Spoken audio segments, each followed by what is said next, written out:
LSU week rolls on. Tennessee and the Tigers coming up 11 a.m. breakfast on the Bayou local time, noon Eastern on Saturday.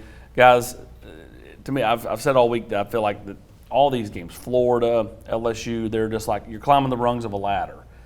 Can Tennessee climb another rung this week? Well, we'll find out. I mean, with each win, things get more important, take on a greater significance, and because of the Florida win, this takes on a greater significance for Tennessee.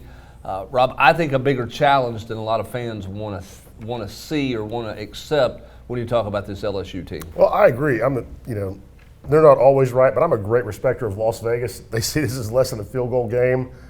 I personally, on the surface, I think Tennessee, if they can get in the 30s, I have a hard time seeing LSU getting there. But the more you start digging, LSU's pretty frisky defensively. And to me, that's what it comes down to. Can Tennessee score at the pace that we've seen them score at? Because if they do, I don't think LSU can keep up. But I think that's kind of the unreported part of this matchup. Is LSU's defense has got some players. Yeah, I would agree. I mean, in this defense, it showed out really, really well against Mississippi State. And I know Tennessee's offense is different from that of Will Rogers and Mississippi State, but that's a good quarterback. That's a good offense, obviously.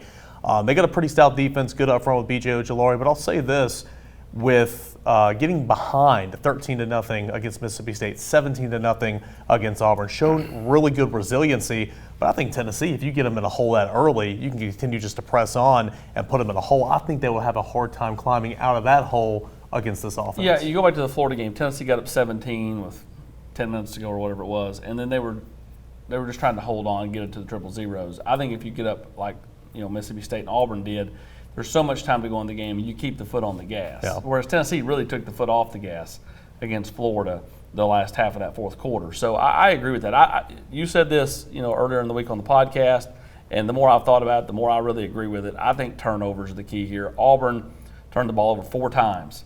4. LSU turned it over once. They lost that by 3. Tennessee can't do that. I mean, Hendon Hooker's been unbelievable. I mean, it really is unbelievable, his stats of not turning the football over. I mean, and not really even putting it in harm's way.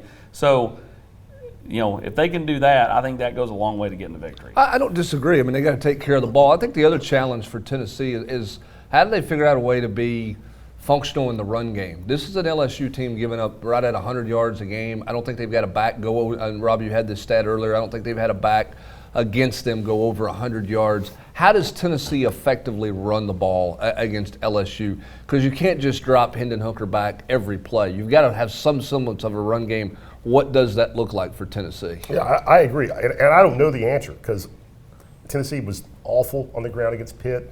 They were great against Florida. And you throw out what they did against Ball State and Akron to me. So I think the jury's still out. Their only SEC contest against Florida, who's not great on the ground. Tennessee went for 200 plus. They averaged over 5 yards a carry.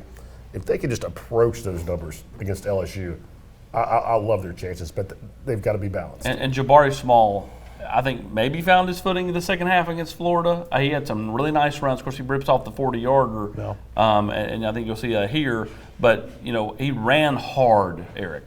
Yeah, he did. But here's one thing as well. You hope Jabari Small can keep that up in this football game. Hendon Hooker, you don't want him taking all these shots, but he's going to have to run the football. I just think that's part of this offense, and it's a good part of this offense that you don't want to give up. Now, again, kind of what Joey Halsey was saying earlier this week, you want him to get down when he can. You want him to run out of bounds when he can, but you don't want to take that edge away from him because he plays with such an edge, and a big reason is because of that dual threat, the mobility with his legs. Southern ran for over 200 yards against LSU earlier this season on 43 attempts. They don't throw the football, but outside of that, LSU's been really sharp against the run. Tennessee will need to solidify a run game in order to pull out a win in this one. Flip it to the defensive side of the ball. Everybody's going to talk about the secondary and its woes. I think part of that scheme and letting them have way too much pad. I think what helps that is getting to the pass rush. I've said all week, got to get more Josh Josephs. They've got to, bring it from different directions and throw some different wrinkles. Now, when you do that, you're giving up the possibility that Jaden Daniels slips out the backside and, maybe tosses it out to run back in the flat and they get loose. But I think Tennessee is got a better chance of success overall defensively if they bring pressure, which is what they did the last play of the game against Florida. Well, you got to be aggressive because I think that's their mentality. Interesting when you look at LSU, tight ends and running backs have 32 receptions this year. That's a lot. which tells me that Jaden Daniels maybe doesn't trust himself throwing the ball vertically as much as he should, Rob. A lot of checkdowns there. Real challenge for Tennessee's linebackers in this game. I agree with that, but when you also rather have him do that than finding an open Keyshawn Butte down the field, because I think that's one of the biggest mysteries to the SEC is, I mean, that's a guy that, everybody penciled in for a first-team All-American, first-round draft pick, the next great LSU receiver, and he doesn't even have 100 yards receiving on the year. But I'm with you that the numbers for the tight ends and running backs jump out. But if I'm an LSU fan, where has Butte been? Yeah, it's one of the biggest mysteries in college football. I think he's one of the better players in college football, but as you pointed out, not even 100 yards so far on this season. An interesting thing about Tennessee's defense, if they choose to be aggressive and bring players from the second, third level and mixing things up, with all those receptions and targets going to tight ends and running backs, if you bring pressure, you're in cover one a lot of the times. That means you're man up on a tight end, man up on a running back, and it's not, you'll be man up in the back end as well, but you'd much rather be man up in a tight end going to the flats with Jeremy Banks or Aaron Beasley or whoever going and covering those guys than maybe a Kamal Haddon 20 yards down the field. So I just think it works out well if you be aggressive, play to your MO. Even if you're in man coverage this week, I think it works out better against LSU than maybe like Florida. Yeah.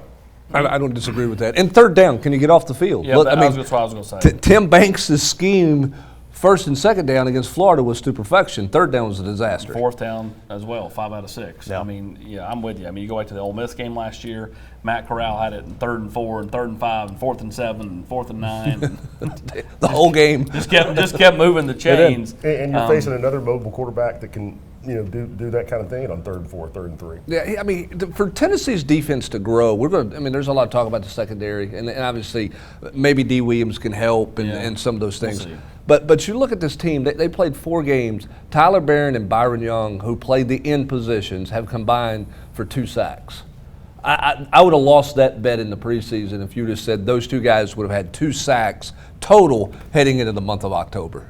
Yeah, especially with the Akron and Ball State games. You thought they would at least get home a few times. And those are 0 sacks in those 2 those are at least effective. Exactly. A lot of QB hits, a lot of hurries, but not getting home as much. Amari Thomas has been playing really good up front, but they got to find a way to get to the quarterback. I think, and again, a common theme, everybody here on this panel said it, more Joshua Josephs in that NASCAR package and maybe take some of those snaps away from Roman Harrison, who is not playing bad, but you just need more 19 out there. And quarterback hurries may be the worst stat created, like the worst so kept subjective. stat. Because Tennessee's got 42 on the year, but they've only given up 3 hurries. Hendon Hooker's only been hurried 3 times in 4 games. Which is when he don't so. even really drop back. He's constantly surrounded by people. Yeah, I don't know what that stat is. What I know is Tennessee's not getting home enough, particularly with their front 4. They got to find a way to get there off the edge, and maybe Joshua Joseph could be the answer to that. Keyshawn Butte, as they pointed out, less than 100 yards receiving on the year.